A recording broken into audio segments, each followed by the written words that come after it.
Hi students, இன்னைக்கு வீடியோல நம்ம யூனிட் 3 12th ஸ்டாண்டர்ட் உடைய ப்ரோஸ் பார்க்க போறோம். உயிரோட இருக்கிறதே மிகப்பெரிய கொண்டாட்டம் தான் அப்படின்றது தான் இந்த ஸ்டோரியோட டைட்டில். இந்த ஸ்டோரியை நமக்கு சொன்னது யாருன்னா ஒரு டாக்டர். அந்த டாக்டர் என்ன டாக்டர் அப்படின்னா இதய மாற்று அறுவை சிகிச்சை செய்யக்கூடிய ஒரு டாக்டர் தான். இவருக்கு ஒரு ஆக்சிடென்ட் நடக்கு. அந்த ஆக்சிடென்ட்டுக்கு அப்புறம் இவர் ஏன் தன்னுடைய லைஃப்ல இப்படி எல்லாம் நடக்கு, நம்ம எல்லாருக்குமே ஹெல்ப்ஃபுல்லா தானே இருந்திருக்கோம், நமக்கு மட்டும் ஏன் இப்படி நடக்கணும் அப்படின்ற ஒரு ஃபீலோட இந்த கதையை நமக்கு ஆரம்பிக்காரு. அவங்க அப்பா இருந்திருந்தா எந்த மாதிரி ஆறுதல் சொல்லியிருப்பாரு அப்படின்னா, இந்த மாதிரியான கஷ்டங்கள் எல்லாமே கடவுள் தான் வந்து உனக்கு கொடுக்குறாரு, கடவுள் கொடுக்கக்கூடிய சோதனை தான் இது எல்லாமே, நிச்சயமாக ஒரு நாள் சரியாயிரும், இந்த சோதனைகள் எல்லாமே மனிதர்களை பக்குவப்படுத்துறதுக்கு தான் அப்படின்னு தன்னுடைய அப்பா தனக்கு வந்து ஏதாவது ஒரு வகையில் ஆறுதலாக இருந்திருப்பாரு அப்படின்னு இவர் நினச்சிக்கிறாரு. அதுக்கப்புறம் இவர் ஹாஸ்பிட்டலில் நடந்த ஒரு 2 ஈவெண்ட்டை பற்றி சொல்கிறாரு. ஒரு ஈவெண்ட் வந்து என்ன அப்படின்னா, இவருடைய ஹாஸ்பிட்டலில் ஒரு 7 வயசு குழந்தைங்க இருக்காங்க. அவங்களுடைய அப்பா அம்மா 2 பேருமே வந்து குடிக்காரங்க. அவங்க 2 பேருக்குள்ளே ஏற்பட்ட சண்டையினால் அம்மா வந்து அப்பா மேலே ஒரு விளக்கை கொண்டு எறிகிறாங்க. அந்த விளக்கு வந்து குழந்தை மேலே பட்டு குழந்தைக்கு கண்ணு தெரியாமல் போயிடுது. அந்த கண்ணு தெரியாமல் போகிற குழந்தைக்கும் அப்புறம் இன்னொரு குழந்தை இருக்குது, அந்த குழந்தைக்கு இன்னொரு கேன்சர் காரணமாக தன்னுடைய ஹேண்டை வந்து தனியாக வெட்டி எடுத்துடுறாங்க. இந்த 2 குழந்தைங்களும் இதை மறந்து அந்த ஹாஸ்பிட்டலில் விளையாண்டுட்ருக்காங்க. என்ன அப்படின்னா, பிரேக்ஃபாஸ்ட் கொண்டு வர அந்த ட்ராலியை வந்து தள்ளிட்டு கார் ரேஸ் போகிற மாதிரி விளையாண்டுட்ருக்காங்க. இந்த சீனை பார்த்ததுக்கப்புறம் வாழ்க்கையில் கஷ்டம் அப்படின்னா என்ன, நம்ம படுற கஷ்டம்லாம் ஒரு பெரிய கஷ்டமே இல்லை அப்படின்ற ஒரு ஹோப்பும், மற்ற கஷ்டங்களை எப்படி புரிஞ்சுக்கணும் அப்படின்ற ஒரு அண்டர்ஸ்டாண்டிங்கும் வந்து ஆர்த்தருக்கு வருது. அதை தான் நமக்கு வந்து எக்ஸ்பிரஸ் பண்ணுறாரு. நம்ம வாழ்க்கையில் வந்து படுற கஷ்டங்கள் பெரிய லெவலில் எதுவும் கிடையாது, ஏன்னா நம்மளை காட்டிலும் அதிகம் கஷ்டப்படுறவங்க இந்த உலகத்தில் இருக்காங்க அப்படின்றத இந்த லெசனில் அழகாக நமக்கு புரிய வச்சுருக்காரு. ஒரு 13 பாயிண்ட் கொடுத்து இந்த ப்ரோஸை நமக்கு கொடுத்துருக்காங்க. லைன் பை லைன் சம்மரி பின்னாடியே வந்துட்டுருக்கு. இது மாதிரி நம்ம சேனலில் நிறைய யூஸ்ஃபுல்லான வீடியோஸ் இருக்குது. இது வரைக்கும் 12th ஸ்டாண்டர்டுக்கு நம்ம போட்ட வீடியோஸ் நீங்கள் பார்க்கலன்னா எல்லா வீடியோஸோட லிங்க்கும் உங்களுக்கு கீழே இருக்கும், அதை செக் பண்ணி பார்த்துக்கோங்க. இல்லை ஃபியூச்சரில் 12th ஸ்டாண்டர்ட் ரிலேட்டடாக என்ன வீடியோ வேணும் அப்படின்னாலும் நீங்கள் கமெண்ட் பாக்ஸில் கேட்கலாம். கண்டிப்பாக உங்களுக்கான அந்த வீடியோஸ் வரும். அப்படியே அந்த வீடியோ வந்துச்சு அப்படின்னா நீங்கள் அதை மிஸ் பண்ணாமல் பார்க்குறதுக்கு சேனலை சப்ஸ்கிரைப் பண்ணிக்கோங்க, சப்போர்ட் பண்ணுங்கள், ஷேர் பண்ணுங்கள். Christian Neethling Bernard was born in rural South Africa in 1922 to poor parents as their 4th child. இவர் நம்மளுடைய ஆர்த்தர் வந்து சவுத் ஆஃப்ரிக்காவில் 1922 வந்து அவருடைய பேரண்ட்ஸ்க்கு வந்து 4th சைல்டாக பிறக்கிறாரு. அவங்க பேரண்ட்ஸுடைய ஃபேமிலி பேக்ரவுண்டு ரொம்பவே புவராக தான் இருக்குது. He evinced great interest in his academics and was determined to pursue medicine. இவர் நல்லாவே படித்தார். ஆனாலும் அவர் என்ன பண்ணுறாரு அப்படின்னா, மெடிசன் அப்படின்றது மேலே ரொம்பவே இன்ட்ரெஸ்டடாக இருந்தார். அண்ட் அதை படிக்கணும் அப்படின்றதுலையும் பயங்கர வெறியாக இருந்தது. காரணம் என்ன அப்படின்னா, after the loss of his brother to cardiac ailment, இவருடைய பிரதர் வந்து இருதய நோயால் இறந்துட்டார். அதனால் அந்த இருதய நோயை சரி பண்ணக்கூடிய படிப்பு என்னன்றதை பார்த்து அதை செலக்ட் பண்ணி தன்னுடைய லைஃப்பில் அதில் பெரிய வல்லுநர் ஆகணும் அப்படின்ற முடிவு எடுத்தார். And he own many scholarships and pursuit his higher studies. இவர் வந்து நிறைய நல்லா படித்து அதன் மூலமாக கிடைச்ச ஸ்காலர்ஷிப் மூலமாக அந்த கார்டியாக் சர்ஜரியில் மிகப்பெரிய ஒரு ஸ்பெஷல் ஸ்டடீஸை இவர் முடித்தார். As a cardiac surgeon, Bernard focused on a congenial and complicated cardiac condition for which there was no cure at that time.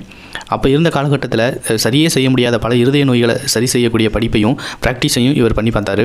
After experimenting with heart transplantation on animals, he performed the world first human to human heart transplant in the year 1967. நிறைய அனிமல்ஸினுடைய ஹார்ட்டை transplant பண்ணி, அதாவது ஒரு அனிமலில் உள்ள இதயத்தை இன்னொரு அனிமலுக்கு வந்து மாற்றி வச்சு நிறைய ப்ராக்டிஸ் பண்ணதுக்கப்புறம், அந்த ப்ராக்டிஸ் ஜெயிச்சதுக்கப்புறம் இவர் உலகத்திலேயே முதல் மனிதனுக்கு இதயமாற்று அறுவை சிகிச்சை செய்தவர் அப்படின்ற பெருமையை அடைஞ்சார். அது எந்த இயர் அப்படின்னா 1967. He gained worldwide recognition and we went to develop many surgery techniques which are being adapted till date. நிறைய சர்ஜரி டெக்னிக் அதுக்கப்புறம் கண்டுபிடிச்சி ப்ராக்டிஸ் பண்ணி இந்த மருத்துவத்துறைக்கு ஹெல்ப்ஃபுல்லாக இருந்தார். இப்போ வரைக்குமே அவர் கண்டுபிடிச்ச அந்த டெக்னிக்ஸ் வந்து ஃபாலோ பண்ணிட்டு தான் இருக்காங்க. பெர்னார்ட் ஹேஸ் பென்ட் அப்படின்னா எழுதியிருக்காரு அப்படின்னு அர்த்தம். 14 books and 235 scientific articles that have been published in reputed journals.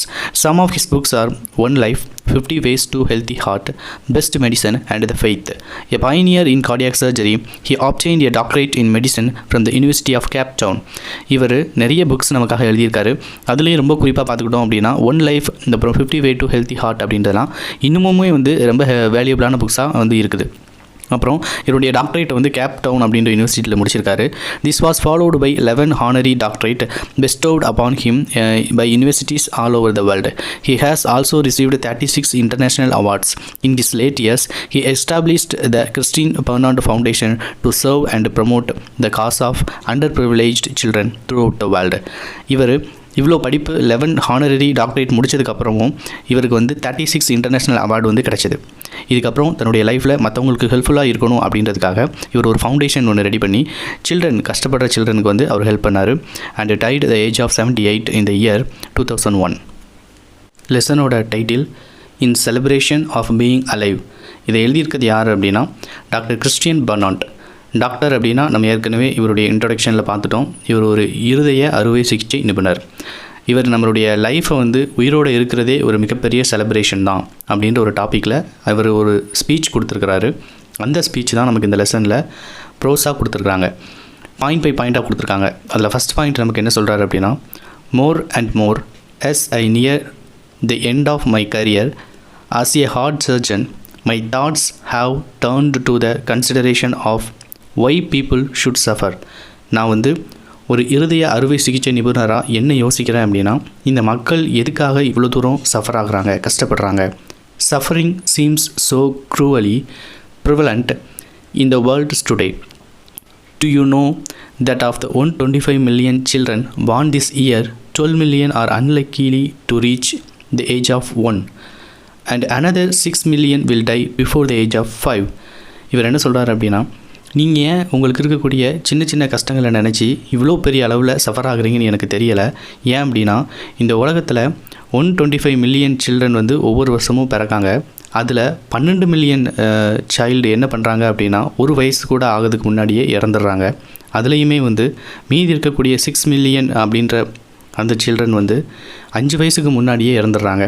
And of the rest many will end up as a mental or psychological or physical troubles. மீதி இருக்கிறவங்க கூட அவங்களுக்கு மென்டலாகவும் ஃபிசிக்கலாகவும் நிறைய பிரச்சனைகள் வருது அப்படின்னு சொல்கிறாரு. My gloomy thoughts probably stem from an accident I had a few years ago. எனக்கு இந்த மாதிரியான எண்ணங்கள் எப்போ இருந்து தோன்ற ஆரம்பித்தது அப்படின்னா, எனக்கும் என் மனைவிக்கும் ஒரு ஆக்சிடெண்ட் ஏற்பட்டது. அந்த ஆக்சிடெண்ட்டிலேருந்து தான் என்னுடைய எண்ண ஓட்டங்கள் வந்து வித்தியாசமாக ஆரம்பிச்சது. 1 minute I was crossing the street with my wife after a lovely meal together. நாங்கள் 2 பேருமே ஒரு நல்ல சாப்பாடு சாப்பிட்டதுக்கப்புறம் எங்களுடைய ரெஸ்டாரண்ட்லேருந்து அந்த பக்கம் உள்ள ஸ்ட்ரீட்டை கிராஸ் பண்ணுறதுக்கு ட்ரை பண்ணோம். And the next minute a car had hit me and knocked me into my wife. ஒரு கார் வேகமாக வந்து என்னையும் என் மனைவியையும் இடித்து தள்ளிச்சு. She was thrown into the other lane and struck by a car coming from the opposite direction. என்னுடைய மனைவியை ஒரு car இடித்து தள்ளிச்சு. அதுக்கப்புறம் ஆப்போசிட்டில் வந்து இன்னொரு காரும் அவளை வந்து ஒரே அடியாக அடித்து அந்த பக்கம் தள்ளி போட்டுட்டு போயிடுச்சு. During next few days in the hospital, I experienced not only agony and fear but also anger.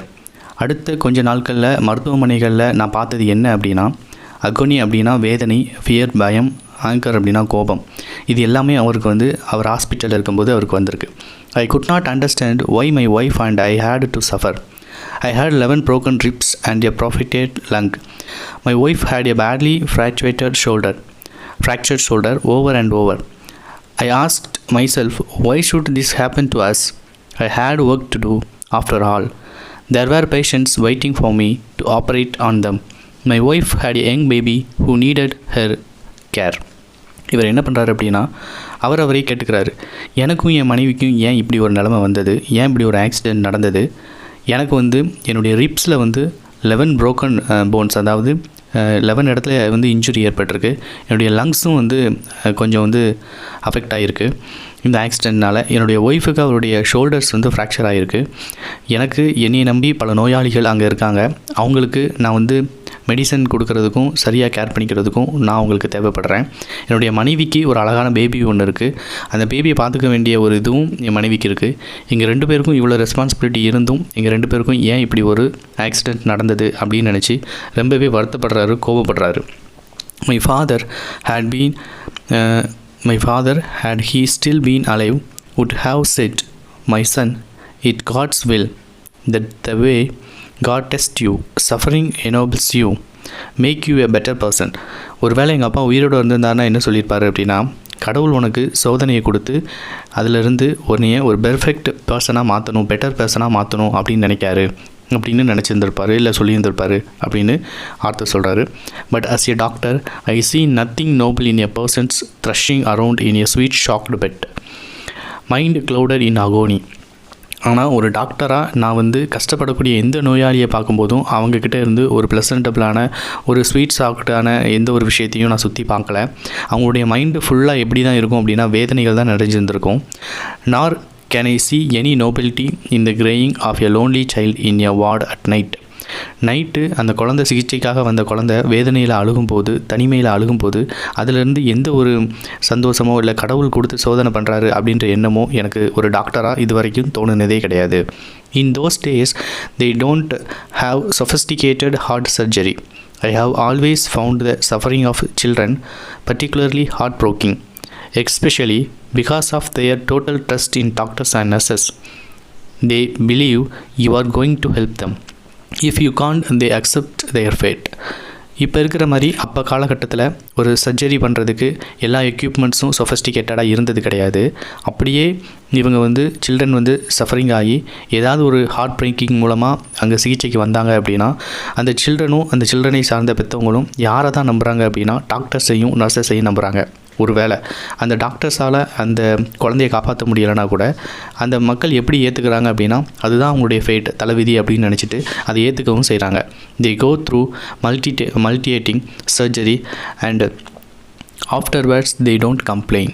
ஒருவேளை அதுக்கு மேலே அவங்க வந்து வேறு எதுவுமே வந்து கம்ப்ளைண்ட் பண்ணுறதில்ல, அவங்களுடைய கஷ்டம் இதுதான் அப்படின்னு அக்செப்ட் பண்ணிவிட்டு போயிடுறத நான் பார்த்துருக்கேன் அப்படின்றார். One morning several years ago I witnessed what I call the grand prix of Cape Town's Red Cross Children's Hospital. It opened my eyes to fact that I am missing something in all my thinking about suffering. ஒரு நாள் காலையில் வந்து ரொம்ப வருஷத்துக்கு முன்னாடி என்னுடைய ஒரு கஷ்டங்களை நான் பார்க்கக்கூடிய இந்த பார்வை வந்து மாறுச்சு. அதுக்கு காரணம் என்ன அப்படின்னா ஒரு சில்ட்ரன்ஸ் ஹாஸ்பிட்டலில் நடந்த ஒரு விஷயந்தான். அது என்ன அப்படின்றத பற்றி நமக்கு இங்கே சொல்கிறாரு. Something basic that was full of solace for me. என்ன அப்படின்னா வேதனை அப்படின்றது நமக்கு வர்றது, நம்ம பார்க்குற வேதனை அப்படின்றது டோட்டலி வந்து ஒரு வேதனையாகவே இல்லை. ஏன் அப்படின்னா அதையும் தாண்டி பல வேதனைகள் வந்து இந்த உலகத்தில் குழந்தைகளால் தாங்கிக்க முடியாத அளவுக்கு கூட, சில மக்களால் யோசித்து பார்க்க முடியாத அளவுக்கு கூட அவங்களுக்கு வேதனைகள் இருக்குது. அந்த விஷயந்தான் என் வாழ்க்கையில் வேதனைனா என்ன அப்படின்றத பற்றி வேறு ஒரு திங்கிங் வர்றதுக்கு ஹெல்ப்ஃபுல்லாக இருந்தது அப்படிங்கிற. What happened there that morning was that a nurse had left a breakfast trolley unattended. அப்படி என்ன அந்த ஹாஸ்பிட்டலில் நடந்தது அப்படின்னா ஒரு நாள் காலையில் அந்த நர்ஸ் வந்து பிரேக்ஃபாஸ்ட் எடுத்துகிட்டு வரதுக்கு அந்த சாப்பாடு எல்லாமே வந்து ஒரு ட்ராலி மாதிரி இருக்கும், ஒரு தள்ளுவண்டி மாதிரி, அதில் பிரேக்ஃபாஸ்ட்டை எடுத்து வச்சுட்டு அந்த நர்ஸ் அதை தள்ளிட்டு வராங்க. அந்த டைமில் அவங்களுக்கு வேறு ஒரு ஒர்க் இருந்ததுனால அதை அட்டன் பண்ணாமல் அங்கே போயிடுறாங்க. And very soon this trolley was commanded by an intrepid crew of 2. உடனே அங்கே ஒரு 2 பேர் வந்து அந்த ட்ராலியை வந்து இன்சார்ஜ் எடுத்துக்கிறாங்க. A driver and a mechanic. அதில் ஒருத்தர் வந்து டிரைவராக, இன்னொருத்தர் வந்து மெக்கானிக்காக. The mechanic provided motor power by galloping along with the trolley his head down. ஒருத்தர் என்ன பண்ணுறான் அப்படின்னா அந்த ட்ராலியை வந்து மோட்டார் பவர் மாதிரி பின்னாடி வந்து திருக்கிட்டு அப்படியே தள்ளுறான். while the driver seated on the mower desk. Driver என்ன பண்ணிடுறாரு அப்படின்னா அந்த ட்ராலியோட முன்னாடி வந்து உட்காந்துட்டு அதில் வந்து கரெக்டாக வழி சொல்கிற மாதிரி held on with one hand and steered by scraping his foot on the floor. Driver என்ன பண்ணுறான் அப்படின்னா ஒரு கையை வந்து அவருடைய அந்த டெஸ்கில் பிடிச்சிட்டு தன்னுடைய காலை வச்சு அதை வந்து மிதித்து அப்படியே வேகமாக போகிற அளவுக்கு ஹெல்ப் பண்ணிகிட்டு இருக்காப்புல. The choice of roles was easy because the mechanic was totally blind and the driver had only one arm. ஏன் இவங்க இந்த மாதிரி பண்ணுறாங்க அப்படின்னா அந்த மெக்கானிக் அப்படின்ற பையனுக்கு வந்து டோட்டலி பிளைண்ட், அவனுக்கு வந்து கண்ணே தெரியாது. அண்ட் டிரைவர் அப்படின்னு சொல்லி அந்த இடத்துல பண்ணிகிட்ருக்க அந்த பையனுக்கு வந்து ஒரு கையே கிடையாது. They put on quite a show that day, judging by the laughter and shouts of encouragement from the rest of the patient. மற்ற பேஷண்ட் எல்லாமே என்ன பண்ணுறாங்க அப்படின்னா அவங்க இந்த மாதிரி தள்ளிட்டு போகிறத வந்து என்கரேஜ் பண்ணுறாங்க, சந்தோஷமாக என்ஜாய் பண்ணுறாங்க. It was a much better entertainment than anything anyone puts on the Indianapolis 500 car race. இந்த இண்டியானா போலீஸ் 500 கார் ரேஸ் வந்து ரொம்ப அதிவேகமாக நடக்கக்கூடிய ஒரு போட்டி. அந்த போட்டியில் கூட இந்த அளவுக்கு ஒரு என்கரேஜ்மெண்ட்டோ இல்லை இந்த அளவுக்கு ஒரு என்ஜாய்மெண்ட்டோ இருக்காது. அதை விட இது சிறப்பாக இருந்தது அப்படின்னு ஆர்த்தர் சொல்கிறாரு. There was a grand finale of scattered plates and silver wares before the nurse and ward.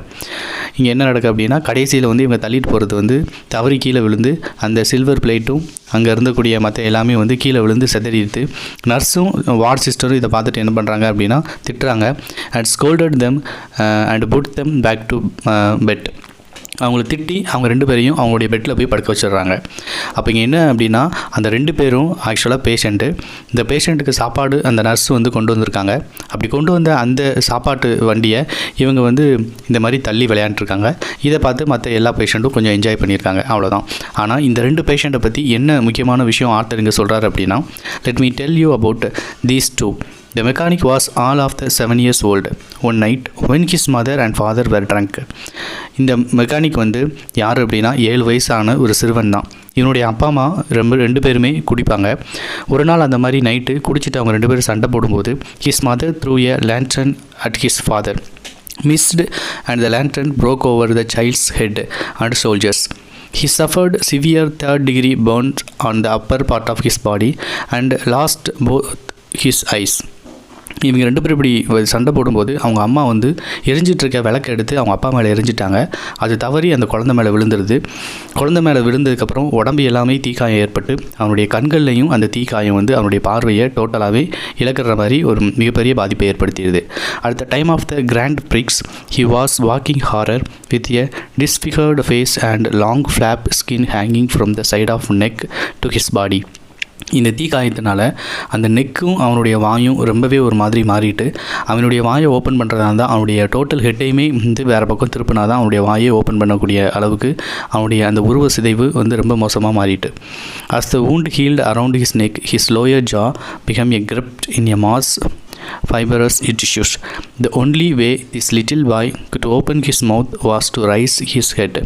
When I stopped by to see him after the race, he said, "You know, we win," and he was laughing. இந்த சீனை நான் பார்த்துட்டு அவங்கள test பண்ணுறதுக்காக நான் அந்த வழியாக வரும்போது, அதாவது அந்த டாக்டர் வரும்போது அந்த பையன் சொன்னான்னா, "டாக்டர், நாங்கள் ஜெயிச்சிட்டோம், நாங்கள் ஜெயிச்சதை நீங்கள் பார்த்தீங்களா அப்படின்னு சந்தோஷமாக அந்த பசங்க சொல்லிட்டு இருந்தாங்க. The trolley's driver I know better. A few years early I had successfully closed a hole in his heart. அந்த ட்ராலி டிரைவர் அந்த சின்ன பையனை எனக்கு முன்னாடியே தெரியும். எப்படி தெரியும் அப்படின்னா, அவன் ஹார்ட்டில் ஒரு சின்ன ஹோல் இருந்தது. அதை நான் தான் கொஞ்ச நாளுக்கு முன்னாடி சரி செஞ்சேன். He had returned to the hospital because he had a malignant tumor of bone. A few days before the race, his shoulder and arms were amputated. அதாவது அந்த பையனுக்கு அவனுடைய உடலில் இன்னொரு வகையான புற்றுநோயும் இருக்குது. அதனால தான் இந்த ஒரு ரேஸ் நடந்ததுக்கு முந்தின வாரம் தான் இவனுடைய அந்த போன், அந்த தோள்பட்டை, இது எல்லாமே அந்த நோயின் பாதிப்பால் வெட்டி எடுக்கப்பட்டது. There was a little hope of his recovery. There was a little hope அப்படின்னா அதுக்கு என்ன அர்த்தம் அப்படின்னா, அவன் உயிர் பிழைக்கிறதுக்கு ஒரு நம்பிக்கை அப்படின்றது ரொம்பவே கம்மி அப்படின்னு தான் அர்த்தம். After the Grand Prix, he proudly informed me that the trolley wheels were not properly oiled, but he was a good driver and he had full of confidence in mechanic. இங்கே அந்த பையன் என்ன சொல்கிறான் அப்படின்னா, அந்த ட்ராலி வீல் வந்து ப்ராப்பராக oil கூட போடலை, ரொம்ப ஸ்டக்காகி தான் நின்னது. ஆனாலும் நான் இதை சக்ஸஸ்ஃபுல்லாக ஓட்டிட்டேன் with the help of mechanic அப்படின்னு அந்த பையன் சொல்கிறான். Suddenly I realised that these 2 children had given me a profound lesson in getting on with the business of living. எனக்கு உடனே என்ன ஒரு விஷயம் ரியலைஸ் ஆச்சு அப்படின்னா, நம்மளுடைய மனித வாழ்க்கை அப்படின்றது வந்து நம்ம படுற கஷ்டங்கள் அப்படின்றது பெருசே இல்லை இந்த பசங்களுடைய கஷ்டத்தை பார்க்கும்போது. Because the business of living is joy in real sense of the world, not just something for pleasure, amusement, recreation. The business of living is celebration of being alive. நம்ம இந்த உயிரோடு இருக்கிறது அப்படின்றது வந்து நம்ம ப்ளஷராக இருக்கும், சந்தோஷமாக இருக்கும், நம்மளுடைய சந்ததிகளை பெருக்கிக்கிறோம், அம்யூஸ்மெண்ட்டாக இருக்கும் அப்படின்றது மட்டும் கிடையாது. நம்ம உயிரோடு இருக்கக்கூடிய, நல்லா இருக்கக்கூடிய ஒவ்வொரு நாளுமே நம்ம செலிப்ரேட் பண்ணக்கூடிய விஷயந்தான். ஏன் அப்படின்னா, இந்த மாதிரி ஒரு முழுமையான ஹெல்த்தியாக இருக்கக்கூடிய நாட்களும் நபர்களும் ரொம்பவே கம்மி தான் அப்படின்னு அவர் சொல்கிறார். I had been looking at suffering from the wrong end. You don't become a better person because you are suffering, but you became a better person because you have experienced suffering. கஷ்டத்தை மட்டுமே நம்ம பட்டுட்டு இருக்கிறதுனால நம்ம நல்லவங்களாவோ இல்லை வந்து ஒரு பெர்ஃபெக்டான human பீயிங்காவோ மாற முடியாது. ஆனால் அந்த கஷ்டத்தை நம்மளால் அனுபவிக்க தெரிஞ்சுருக்கணும். எப்படி அப்படின்னா, பரவாயில்ல, நமக்கு இருக்கிற கஷ்டம் அப்படின்றத அடுத்தவங்களுடைய கஷ்டத்துக்கோ இல்லை நமக்கு கீழே இருக்கவங்களுடைய கஷ்டத்துக்கோ ஒப்பிட்டு பார்த்து நம்மளுடைய கஷ்டம் எந்த அளவுக்கு இருக்குது அப்படின்றத நம்மளால் ஃபீல் பண்ண முடிஞ்சதுன்னா கண்டிப்பாக நம்ம அந்த கஷ்டத்துலேருந்து ஒரு பெர்ஃபெக்ட் மேனாகவும் அதிலேருந்து நம்ம ஒரு சில நல்ல விஷயங்களை எடுத்துக்கிட்டு ஹோப் நமக்கு கிடைக்கும் அப்படின்ற மாதிரியான ஒரு விஷயத்தையும் நம்ம அண்டர்ஸ்டாண்ட் பண்ணிக்க முடியும் அப்படிங்கிறாரு. we can't appreciate light if we haven't known darkness. அதாவது இருளை வந்து சந்திக்கலை அப்படின்னா வெளிச்சத்தை நம்ம பாராட்டவே மாட்டோம். அதே மாதிரி nor can we appreciate warmth if we never suffered cold. இந்த குளிரை வந்து நம்ம வந்து பார்க்கல அப்படின்னா நம்ம கண்டிப்பாக அதாவது வெப்பத்தை வந்து ஒரு நாளும் பாராட்டவே மாட்டோம். These children showed me that it's not what you have lost that important. What is important is what you have left. So இந்த குழந்தைங்க எனக்கு ஒரு விஷயத்தை வந்து புரிய வச்சிடுறாங்க. நம்ம வாழ்க்கையில் என்ன இழந்தோம் அப்படின்றது நமக்கு முக்கியம் கிடையாது. நம்ம வாழ்க்கையில் எல்லாம் இழந்ததுக்கப்புறமும் மீதி என்ன நம்மக்கிட்ட இருக்குது அப்படின்றதான் முக்கியம் அப்படின்றத பற்றின ஒரு அற்புதமான ஒரு விஷயத்தை எனக்கு புரிய வச்சுட்டாங்க இந்த குழந்தைங்க அப்படின்றது தான். ஓகே, இந்த லெசன் வந்து ரொம்ப சிம்பிளானது தான். நம்மளுடைய கஷ்டம் அப்படின்றது நம்மளை பொறுத்த மட்டும் பெருசாக இருக்கும். ஆனால் மற்றவங்களோட நம்மளுடைய கஷ்டத்தை ஒப்பிட்டு பார்க்கும்போது நமக்கு எவ்வளவோ அது பரவாயில்ல அப்படின்றது தான் தோணும்.